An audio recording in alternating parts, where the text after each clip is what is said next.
नमस्कार, आपका स्वागत है सुरागीलाल न्यूज चैनल के उत्तराखंड बुलेटिन में। मैं हूं अनुश्री भारद्वाज और नजर डालते हैं आज की फटाफट खबरों पर। बारिश से स्पेशल खुफिया पुलिस का कार्यालय हुआ धराशायी, बाल बाल बचा हादसा, कर्मचारियों के लिए हुआ खतरा। ऑडियो वायरल मामले में करवाई राजनीति, देखे पूरा मामला। मुख्यमंत्री घसियारी योजना का पशु आहार आते ही टूट पड़े पशुपालक, लंबे समय बाद पहुंचा पशु आहार। मानेश्वर मंदिर के बाबा रमनपुरी स्मैक के साथ गिरफ्तार। थोड़ी सी बरसात से गौशाला में भरा पानी। देवदेली पूजन के साथ संपन्न हुआ पमदा में एडी देवता का जागर। अब खबरें विस्तार से। लोहाघाट में स्पेशल खुफिया पुलिस सहायक विशेष अभिसूचना अधिकारी कार्यालय के भवन की दीवार बारिश से अचानक शुक्रवार देर रात ढह गई, जिससे कार्यालय भवन क्षतिग्रस्त हो गया। रात में दीवार गिरने से ही जोरदार आवाज से आस पड़ोस के लोगों में दहशत फैल गई। शनिवार को सुबह कार्यालय प्रभारी राजेंद्र सिंह की कार्यालय पहुंचने पर आसपास के लोगों के द्वारा उन्हें भवन के क्षतिग्रस्त होने की सूचना दी गई। आनन फानन में स्पेशल खुफिया पुलिस के कर्मचारियों के द्वारा कार्यालय के जरूरी सामान को अन्यत्र शिफ्ट किया गया। कार्यालय प्रभारी राजेंद्र सिंह ने बताया, कार्यालय क्षतिग्रस्त होने की सूचना उच्च अधिकारियों को दे दी गई है, जिनके निर्देश पर कार्यालय में रखे गए महत्वपूर्ण सामान को सुरक्षित स्थानों पर रखा जा रहा है। संवाददाता लक्ष्मण बिष्ट की रिपोर्ट। पुलिस फरियादियों की फरियाद सुनने और उनकी मदद करने की कस्में क्यों न खाती हो, लेकिन उधम सिंह नगर में पुलिस के एक थाना अध्यक्ष की अश्लील वायरल ऑडियो ने पुलिस की छवि को धूमिल करते हुए पुलिस पर सवालिया निशान खड़े कर दिए हैं। ऑडियो वायरल होने के बाद राजनीतिक गलियारों में राजनीतिक हलचल शुरू हो गई है। जहां किचा विधायक तिलक राज बेहर ने पुलिस को कटघरे में खड़ा किया है, तो वहीं किचा के पूर्व विधायक राजेश शुक्ला ने पुलिस की पैरवी करते हुए पीड़ित महिला को षड्यंत्रकारी बताया है। हालांकि ऑडियो वायरल होने के बाद पुलिस कड़ी जांच में जुट गई है और दोषी थाना इंचार्ज पर कार्रवाई करने की बात कह रही है। और साथ में एसएसपी ने वायरल ऑडियो को 1 वर्ष पुराना बताया और एसओ को सस्पेंड कर दिया है। पूरे मामले में तत्काल प्रभाव से जांच तलब कर लिया गया है, क्योंकि मामला संगीन था। मामले को लेकर जल्द ही कड़ी कार्रवाई की जाएगी। उसके बाद एसएसपी ने पंतनगर थाना अध्यक्ष राजेंद्र सिंह डांगी को सस्पेंड कर दिया है। संवाददाता दुर्गेश तिवारी की रिपोर्ट। बहुत गंभीर इस मामले में जी, हाल ही में हमें पीएचक्यू द्वारा हमें एक पत्र प्राप्त हुआ है, जिसमें फॉर्मल शिकायत प्राप्त हुआ है। साथ ही एक ऑडियो आया है। ऑडियो का एक छोटा सा पार्ट आया है, पूर्ण ऑडियो नहीं कहेंगे, ऑडियो का छोटा पार्ट आया है। परंतु उस ऑडियो में प्रथम दृष्टया यह दिख रहा है कि हमारा थानाध्यक्ष पंतनगर का एक ऑडियो क्लिपिंग है। उसमें एक अभियुक्त महिला, जिसके ऊपर 306 का मुकदमा दर्ज है, उस महिला और थानाध्यक्ष के बीच में कॉन्वर्जेसन आ रहा है। उस कॉन्वर्जेसन में he is asking for some different अश्लील बातें वगैरह की, और ही इज़ आस्किंग सम अश्लील बातें जिसमें किस का बात हो रहा है। तो इस प्रकार की जो हरकत है, तो उसके पीछे और आगे का ऑडियो जो है मतलब अवेलेबल नहीं है। तो परंतु ये घटना बहुत ही सीरियस है। भले ही वो अभियुक्त क्यों ना हो, अभियुक्त है, नामजद अभियुक्त है। 306 में उनके परिवार वाले सारे जेल चले जा चुके थे उस समय, और घटना 1 साल पुरानी के है। ये ऑडियो भी 1 साल पुराना ऑडियो है और अब वायरल हुआ है या अब सामने लाया गया है। बट ऑल दिस अपने एक जगह। दूसरा, मेरे हिसाब से एक दूसरा पॉइंट मेन ये है कि एक जिम्मेदार पद पे रह के, थानाध्यक्ष जैसे पद पे रह के, चाहे किसी भी आदमी हो, चाहे वादी हो, प्रतिवादी हो, फरियादी हो, अभियुक्त ही क्यों ना हो, उनके साथ बात करने के दौरान जो है अपना इस प्रकार की अलग लाइन पे चलना और इस प्रकार अश्लील बातें करना, अश्लील फेवर आस्क करना, सेक्सुअल या फिर हरासमेंट वाला एंगल में फेवर आस्क करना, that is prima facie it's a very horrible thing. इससे काफ़ी घिनौनी है। पुलिस विभाग की जो वर्दी को जो है और इसकी छवि को, एक साफ़ सुथरा छवि को बिल्कुल प्रभावित करता है। चाहे घटना पीछे क्यों ना हो, क्या प्रकार का हनी ट्रैप हो या जो भी हो, ब्लैकमेलिंग हो, जो what ever it is, but the first point is right कि इस गलती को दूसरे गलती के साथ काटा नहीं जा सकता, चाहे परिस्थिति कैसा भी हो। हमने तत्काल जो है जांच ऑर्डर किया था इस पूरे प्रकरण में, तो जिसमें जिले का हमारा तेज तरार IPS ऑफिसर है, ASP है, लेडी ऑफिसर है। I have given that chance to the new ASP. She is a very upright and fair officer and she has a very reputed this thing. She immediately went to the victim and victim का statements record करी है। तो victim ने प्रथम दृष्टया confirm किया है कि 1 साल पुरानी ऑडियो है एंड वो ऑडियो उसी का है करके। तो ये चीज़ हुआ है। तो ये चीज़ें तो प्रथम दृष्टया क्लियर ही है कि वो दोनों के बीच में ऑडियो कन्वर्जेसन है। तो विस्तृत जांच तो होता रहेगा, परंतु जो ये डैमेज है, मतलब इट इज़ इनटॉलरेबल है कि एक जिम्मेदार पद पर रह के, स्पेशली थाना अध्यक्ष जैसे पद पर रह के, जिम्मेदार पद पर रह के इस प्रकार की हरकत या बात करना ही अपने आप में बहुत ही घोर अनुशासनहीनता, उद्दंडता, लापरवाही और पावर का दुरुपयोग में श्रेणी में आता है। इसमें सख्त एक्शन हम ले रहे हैं। अभी इंतरिम रिपोर्ट आ गई है। इसमें प्रथम दृष्टया प्रारंभिक इंतरिम रिपोर्ट एससीओ का आ चुका है, इसमें हो गया है। तो इसके बेसिस पर हम स्ट्रिक्ट एक्शन लेंगे और कैसा स्ट्रिक्ट एक्शन है हम आपको तत्काल हमको अवगत भी करा देंगे। बहुत स्ट्रिक्ट एक्शन हम ज़रूर लेंगे। देखिए, बहुत ही एक गंभीर घटना मेरे जो विधानसभा क्षेत्र जहाँ से मैं चुनाव लड़ा हूँ, 2 बार एमएलए भी रहा हूँ, उसके पंतनगर में घटी है, जिसमें एक महिला के साथ वहाँ के एसओ की वार्ता पब्लिक डोमेन में आई है। वो बहुत शर्मनाक है, बहुत निंदनीय है और इस तरह की घटनाओं से न केवल पुलिस विभाग की छवि पर असर पड़ता है, बल्कि कहीं ना कहीं सरकार की छवि पर असर पड़ता है। इसको हम लोगों ने बहुत गंभीरता से लिया। हमारे माननीय मुख्यमंत्री जी दिल्ली गए हुए थे, मैंने रात ही उनसे बात की और सवेरे मुख्यमंत्री जी का भी फ़ोन आया, फिर उसका डीजीपी साहब का भी फ़ोन आया और कप्तान साहब से तो मेरी कल से लगातार जब से मैंने देखा था बात चल रही थी। तो आज हम सब लोग, पार्टी के लोग, हमारे जिला उपाध्यक्ष जो पार्टी के सभी वरिष्ठ लोग आए हुए हैं, हम सब कप्तान साहब को आज ये कागज़ देकर आए हैं ज्ञापन के रूप में कि उक्त घटना की निष्पक्ष जांच हो और जब तक जांच हो रही है तब तक उनको निलंबित करके वहां से हटाया जाए, ताकि जांच को प्रभावित ना करें और जो दोषी उसके खिलाफ कार्रवाई हो। प्रथम दृष्टया इसमें वहाँ के एसओ दोषी नज़र आ रहे हैं साफ साफ, क्योंकि उनकी जो भाषा है वह कतई एक जिम्मेदार आदमी से ऐसी भाषा की उम्मीद नहीं की जा सकती। लेकिन इसके साथ साथ मुझे इस पूरी घटना में कुछ कॉन्स्पिरेसी भी नज़र आ रही है, क्योंकि पहले एक लड़की की वहाँ आत्महत्या हुई और उस आत्महत्या में इसी लड़की जिसने आरोप लगाया, इसके परिवार के लोग उसमें आरोपित हुए थे। उसमें कुछ लोगों को पुलिस ने जांच से बाहर भी निकाला। उसके बाद उस लड़की ने जिसने किया है, इसके परिवार के लोगों ने पिछले परिवार में जिनकी हत्या हुई थी उनको अभी कुछ दिनों पहले अपहरण के झूठे केस में फंसाने की कोशिश की, उसकी भी जाँच पुलिस ने की है और उसको जाँच में गलत पाया है। तो इन सारे चीज़ों को जोड़ना पड़ेगा कि इसके पीछे कॉन्स्पिरेसी क्या है। ये बात सच है कि भाषा अश्लील है एसओ की, जो किसी महिला साथ नहीं होनी चाहिए, उनको दंडित किया जाए, कार्रवाई हो, निलंबित हो जो।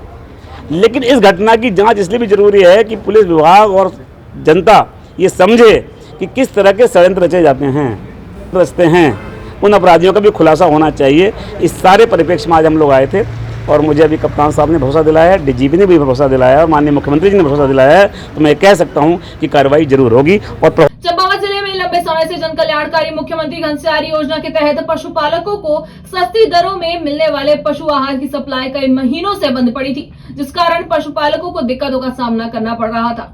पशुपालक बाजार से महंगे दामों में पशु आहार खरीदने को मजबूर थे। वहीं पशुपालकों के द्वारा मुख्यमंत्री व सहकारिता विभाग से पशु आहार की आपूर्ति करने की मांग बार बार की जा रही थी। वहीं पशुपालकों की मांग का संज्ञान लेते हुए शनिवार को लोहाघाट क्षेत्र में सहकारिता विभाग के द्वारा मुख्यमंत्री घनश्यारी योजना का पशु आहार उपलब्ध करवाया गया एवं पशु आहार की गाड़ी आते ही पशुपालकों की भीड़ लग गई। मुख्यमंत्री घनश्यारी योजना के तहत लगातार साइलेज उपलब्ध कराने की मांग की गई है, ताकि क्षेत्र के पशुपालकों को योजना का लाभ मिलता रहे। वहीं पशु आहार को लेकर पशुपालकों में अफरा तफरी मच गई। संवाददाता लक्ष्मण बिष्ट की रिपोर्ट।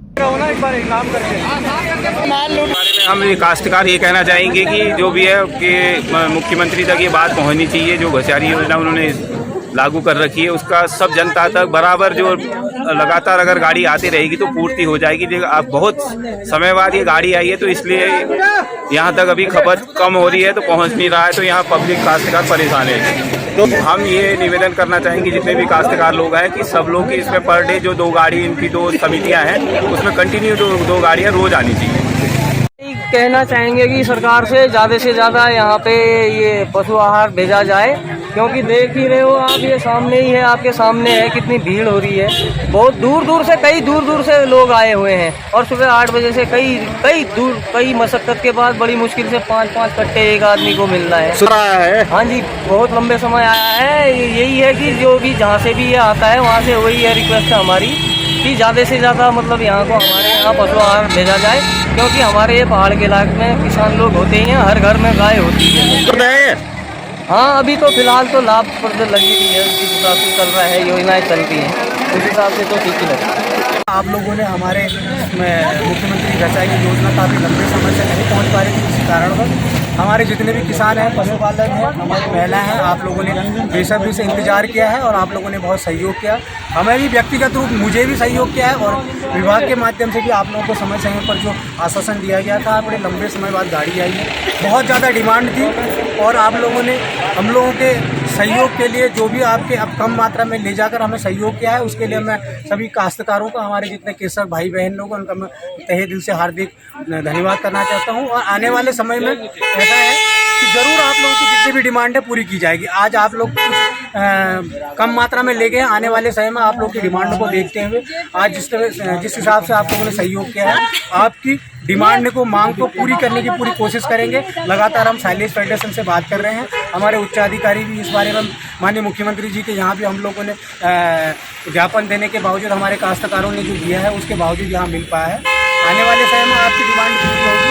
आप लोगों ने जिस प्रकार से हमारे ये लंबे समय का इंतजार किया, हमें सहयोग किया, उसके लिए बहुत बहुत धन्यवाद। चाहे तो एक साथ होनी चाहिए, सब लोग एक साथ बैठना ही नहीं चाहते। पापा, try this. लो, सब लपक लिए।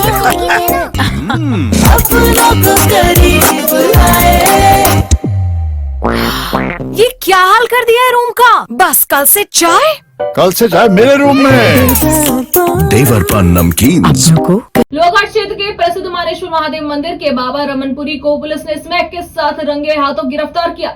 एसपी चंपावत अजय गणपति का नशे के सौदागरों के खिलाफ अभियान लगातार जारी है। एसपी के निर्देश पर शुक्रवार शाम को लोहाघाट थाने के एसएचओ अशोक कुमार के नेतृत्व में लोहाघाट पुलिस को चेकिंग के दौरान बलाई मार्ग से 2 अलग-अलग वाहनों में आते हुए 2 लोगों की चेकिंग की गई। संवाददाता लक्ष्मण बिष्ट की रिपोर्ट। बलाई जाने वाले रास्ते पर करीब 400 मीटर दूरी पर 2 व्यक्ति अलग-अलग वाहनों पर मोटरसाइकिल और स्कूटी पर सवार व्यक्ति जो थे, हाईवे की तरफ से पुलिस चेकिंग की और आने वाले पुलिस चेकिंग टीम की और आने वाली पुलिस की टीम के चेकिंग के दौरान नंबर 1 अजय मेहरा पुत्र विक्रम सिंह मेहरा, उम्र 30 वर्ष, निवासी प्रेमनगर लोहाघाट, और दूसरा है रमनपुरी पुत्र गुरु कपिल मुनि और 55 वर्ष, निवासी मानेश्वर मंदिर पुजारी हैं और मूल है ग्राम धनगोली रानीखेत जनपद के हैं। इन दोनों के पास से करीब 4.54 ग्राम एक से और 3.49 ग्राम एक से इसमें बरामद हुई है। और इनके जो ये लोग, इनसे पूछताछ के दौरान पता चला कि एक हमारे लोहाघाट का पारस ढेक पुत्र कैलाश ढेक है, वो यहाँ पर इसमें लाकर बेचता भी है और ये लोग उनसे लेकर दूसरी जगह सप्लाई करते थे। मतलब वो यहाँ का मेन विक्रेता हो गया और वो दूसरी जगह सप्लाई करते थे। उससे लेकर उनका जो मीडिएटर था, वो डायरेक्ट किसी को नहीं देता, बता रहे हैं। उनका मीडिएटर है रवि डेक पुत्र छत्तर सिंह, ये कोलीडेक झील का रहने वाला है। तो उनके माध्यम से बात होती है, फिर वो लेकर आता है उससे, फिर ये लोग जो उनसे खरीद कर फिर दूसरों को बेचते थे। इनके खिलाफ अभियोग पंजीकृत कर दिया गया है और इन्हें माननीय न्यायालय पेश किया जाएगा। बिल्कुल उनके खिलाफ भी कार्रवाई होगी और इसमें विवेचना के आधार पर कार्रवाई की जाएगी। इसमें जैसे ही उनके खिलाफ सबूत मिलेगा हम उसमें कार्रवाई 100%। चाहे तो एक साथ होनी चाहिए, सब लोग एक साथ बैठना ही नहीं चाहते। पापा, try this. लो, सब लपक लिए।